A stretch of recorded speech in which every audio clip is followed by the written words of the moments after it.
சரணா ஃபார்ம் இந்த வீடியோ என்ன பார்க்க போகிறோம்னா, நம்ம ஆட்டுக்கு வந்து அடர்த்தி தான் போடுறோம். டைம் வந்து பார்த்திங்கன்னா ஒரு 7 மணி அளவு ஆகும். 7 மணிக்கு வந்து நம்ம வந்து ஃபுல்லாக அடர்த்தி வந்து போட்டுருவோம். நம்ம வந்து 2 இருக்குது, உங்களுக்கு பார்த்துருப்பீங்க வீடியோவில். வெள்ளாடு தனியாக, செம்மறி ஆடு தனியாக இருக்கும். ரெண்டுத்தையும் ஒன்றா விட்டு போடலாம். ஆனால் வந்து இதுங்க சாப்பிடக்கூடாது குட்டின்றதால. அதனால் வந்து இந்த ஆட்டுக்கு வந்து தனியாக வந்து ஒரு ஆட்டுக்கு வந்து 250 கிராம் வந்து காலைல பாதி சாயந்தரம் பாதி. ஒரு ஆட்டுக்கு வந்து ஒரு நாளைக்கு வந்து 250 கிராம். அதில் வந்து காலைல பாதி சாயந்தரம் பாதி. அது வந்து நம்ம வந்து ஒரு வேளை அதிகமாக கொடுத்துக்கலாம், ஒரு வேளை கம்மியாக கொடுத்துக்கலாம். இல்லை சமமாகவும் பாதி பாதியாக பாதி சாயந்தரம் பாதி எவ்வளோ அந்த கரெக்டாக பாதி கூட பிரித்து கொடுத்துக்கலாம். அந்த மாதிரி கொடுத்தீங்கன்னா பாருங்கள் ஆடெலாம் எப்படி இருக்குது. நம்ம ஆடுலாம் மொத்தமாக ஒரு 12 குட்டி அளவு இருக்குது நம்மக்கிட்ட. மொத்தமே வளர்ப்பு குட்டி தான். இப்போ வாங்கிட்டு வந்திருக்கோம் இந்த மாதம். இந்த பேட்ச் ஃபஸ்ட்டு பேட்ச் தான். இப்போ செம்மறி ஆடு வளர்க்குறோம்.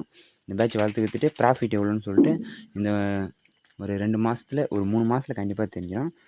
அப்போ ஒரு வீடியோ போடுறோம்.